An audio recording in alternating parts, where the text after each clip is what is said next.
नमस्कार, आप देख रहे हैं बैटल ग्राउंड और आपके साथ मैं हूं जिया कौशिक। नमस्कार, मैं हूं नंदिनी सिंह। क्या दुनिया सच में अपने खात्मे की तरफ बढ़ रही है या फिर वॉशिंगटन का वो सनकी तानाशाह पूरी दुनिया को तीसरे विश्व युद्ध की आग में झोंकने का मन बना चुका है? जी हाँ, यही वो सवाल है जो इस वक्त पूरी दुनिया की रातों की नींद उड़ाए हुए है, क्योंकि मिडिल ईस्ट के समुद्र से शांति का जनाजा उठ चुका है और महायुद्ध का काउंटडाउन शुरू हो चुका है। अमेरिका और ईरान के बीच की नफरत इस कदर उबल रही है कि हवाओं में ऑक्सीजन कम और बारूद की गंध ज्यादा महसूस हो रही है। वॉशिंगटन से लेकर तेहरान तक नसों में खून नहीं, खौफ और खूनी दौड़ का हिस्सा दौड़ रहा है। जरा नजर डालिए इस तमाशे के सबसे बड़े खलनायक पर। व्हाइट हाउस में बैठे डोनाल्ड ट्रंप साहब की सनक इस वक्त 7वें आसमान पर है। वो खुद को पूरी कायनात का मालिक समझ बैठे हैं। उनकी हालत तो ऐसी है कि पल्ले नहीं धेला और कौड़ी शहर चल। खुद का देश कर्ज और अंदरूनी कलह में डूबा हुआ है, लेकिन चले हैं दुनिया को अपनी उंगलियों पर नचाने। ट्रंप के सिर पर यह पागलपन सवार है कि जो उनके सामने नहीं झुकेगा उसे वो नक्शे से मिटा देंगे। लेकिन ट्रंप शायद भूल रहे हैं कि इस बार पाला किसी डरपोक से नहीं बल्कि ईरान से पड़ा है। जी हाँ, दूसरी तरफ सीना तान खड़ा है ईरान, एक ऐसा अड़ियल और खूंखार शिकारी जो अमेरिका की इन खोखली धमकियों को पैरों तले कुचलना जानता है। ईरान ने साफ कर दिया कि अगर ट्रंप ने अपनी हद पार करने की रत्ती भर भी कोशिश की तो वो ट्रंप की इस चौधराहट को हमेशा हमेशा के लिए मिट्टी में मिला देंगे। ईरान का गुस्सा इस वक्त ज्वालामुखी की तरफ फट रहा है और वो अमेरिका को ऐसा सबक सिखाने के लिए अंधा है कि सुपर पावर कहलाने वाले इस देश की रूह कांप उठे। यहाँ बात अब कागजी समझौते की नहीं, सीधे आर पार की जंग है। जो बिल्कुल माहौल में इतनी कड़वाहट है, आक्रामकता है कि अगले 48 घंटे पूरी दुनिया का भूगोल बदल कर रख देंगे।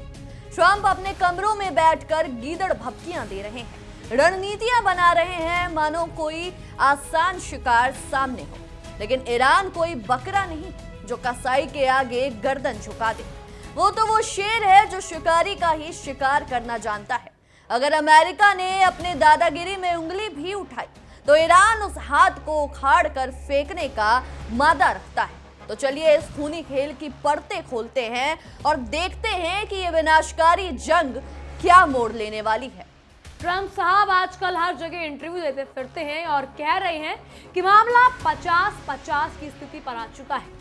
यानी या तो उनकी शर्तों पर कोई बहुत बड़ी डील होगी या फिर वो ईरान पर अब तक का सबसे विनाशकारी हमला कर देंगे। अरे भाई ट्रंप साहब, छोटा मुंह और बड़ी बात शोभा नहीं देती। आप धमकी किसे दे रहे हैं? ये कोई फिल्मों का सेट नहीं है जहां आप बटन दबाएंगे और सब खत्म हो जाएगा। अमेरिका की ये पुरानी आदत रही है कि जब भी उनका अपना सिक्का खोटा होने लगता है वो दूसरों के घरों में आग लगाने की धमकियां देने लगते हैं। ट्रंप शनिवार को अपने खास सिपह सलारों जैसे स्टीव विटकॉफ, जेरेड कुशनर और अपने नए नवेले उपराष्ट्रपति जेडी वेंस के साथ गुपचुप बैठकें कर रहे हैं। संडे को फैसला होने वाला है कि युद्ध का बिगुल बजाना है या शांति का सफेद झंडा दिखाना है। लेकिन अमेरिका के भीतर भी इस वक्त एक अनार 100 बीमार वाली स्थिति है। व्हाइट हाउस के अंदर ही कुछ लोग युद्ध के लिए लात टपका रहे हैं तो कुछ लोग जानते हैं कि अगर ईरान से पंगा लिया तो लेने के देने पड़ जाएंगे। अमेरिकी जनरलों की छुट्टियां रद्द कर दी गई हैं, जिससे साफ है कि वॉशिंगटन अंदर से डरा हुआ है। इस पूरी लड़ाई के बीच पाकिस्तान के field marshal Asim Munir Tehran के दोनों के बीच बचाव कराने की नाकाम कोशिश करके वापस लौट चुके हैं। पाकिस्तान ढोल पीट रहा है कि बात बन रही है, लेकिन सच तो ये है कि अधजल गगरी छलकते जाए। अभी तक कुछ भी फाइनल नहीं हुआ है। ईरान ने साफ साफ कह दिया कि वो किसी भी सामने या किसी के भी सामने घुटने टेकने वाला नहीं है। अमेरिका सोच रहा था कि वो अपनी पाबंदियों और प्रतिबंधों की धौंस दिखाकर ईरान को अपनी शर्तों पर झुका लेगा, लेकिन ईरान ने उसकी इस गलतफहमी को लात मारकर बाहर कर दिया। असल फसाद की जड़ है यूरेनियम। अमेरिका चाहता है कि ईरान अपना सारा संवर्धित यूरेनियम उसके हवाले कर दे या किसी और देश को भेज दे। अमेरिका की इस बेतुकी मांग पर ईरान के सुप्रीम लीडर मुस्तफा खामेनेई ने साफ शब्दों में गर्जना की है कि ईरान का यूरेनियम देश के बाहर नहीं जाएगा। ईरान का ये आक्रामक रुख देखकर अमेरिका के होश उड़ गए हैं।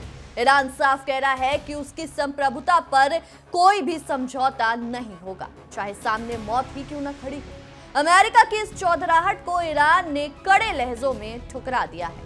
बात अंतर्राष्ट्रीय परमाणु ऊर्जा एजेंसी की माने तो ईरान के पास इस वक्त 60% संवर्धित किया गया हुआ लगभग 970 पाउंड यूरेनियम का जखीरा मौजूद है, और ये वो स्तर है जहां से परमाणु बम बनाने बाएं हाथ का खेल हो जाता है। यही बात अमेरिका के सीने में सांप की तरह लौट रही है। ट्रंप को डर है कि अगर ईरान ने परमाणु हथियार का बटन तैयार कर लिया तो मध्य पूर्व में अमेरिका का नाम और निशान मिट जाएगा।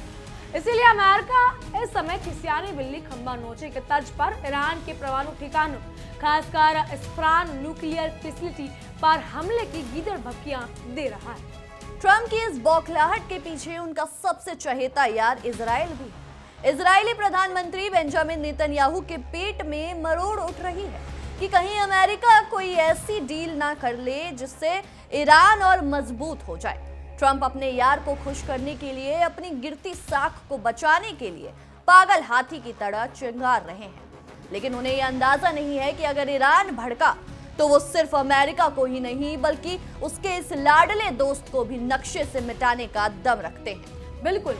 इधर समुद्र की बात करें तो हॉर्मूज स्ट्रेट पर इस वक्त बारूद के ढेर पर बैठा है। इस रास्ते से दुनिया का 1/3 तेल गुजरता है, लेकिन आज वहाँ सन्नाटा पसरा है। सैकड़ों जहाजों के पहिए थम गए हैं। ईरान ने हॉर्मूज की कमान अपने हाथों में ले रखी है और साफ कह दिया है कि यहाँ से गुजरना है तो टोल टैक्स देना होगा, चाहे सामने अमेरिकी युद्धपोत ही क्यों न खड़े हों। अमेरिका ने दबाव बनाने के लिए अपनी जंगी जहाज ईरानी बंदरगाहों के मुहाने पर तैनात तो कर दिए, लेकिन ईरान की तोपों का रुख देखकर अमेरिकी नौसैनिक के पसीने छूट रहे।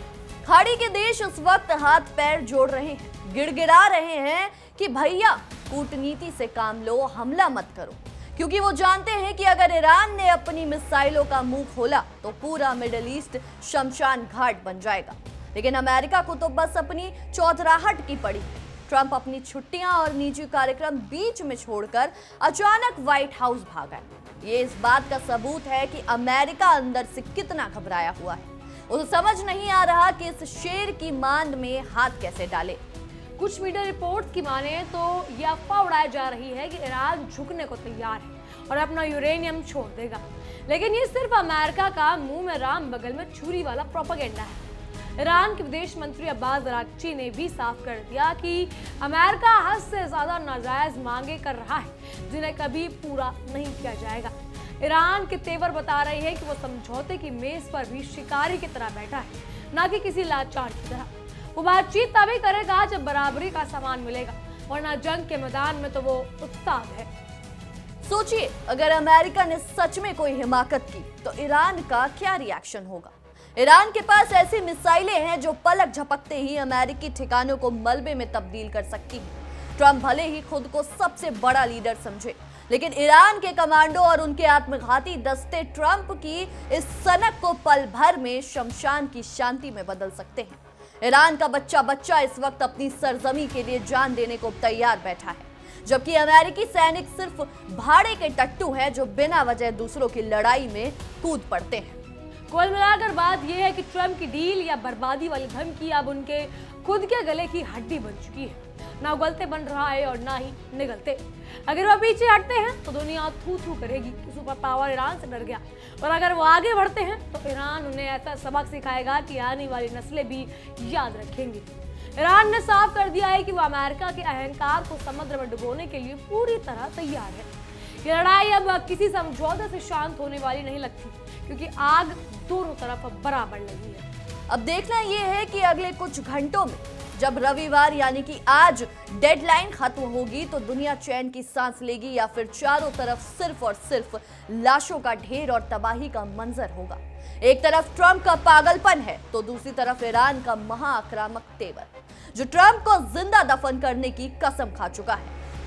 तो आपको क्या लगता है, क्या अमेरिका अपनी औकात में रहेगा या फिर विनाश का बटन दबाकर खुद को ही तबाह कर लेगा? बहरहाल इस रिपोर्ट में इतना ही। आपकी इस विषय में क्या कुछ राय है, हमें कमेंट्स में जरूर साझा करें। तब तक के लिए देखते रहिए इंडिया डेली और हमारा खास शो बैटल ग्राउंड। देखिए इंडिया डेली 24/7 अब आपकी स्मार्ट टीवी पर। इंडिया डेली मौजूद है सभी डिजिटल प्लेटफॉर्म पर लाइव और लगातार। इंडिया डेली 24/7 हर दिन राष्ट्र को समर्पित।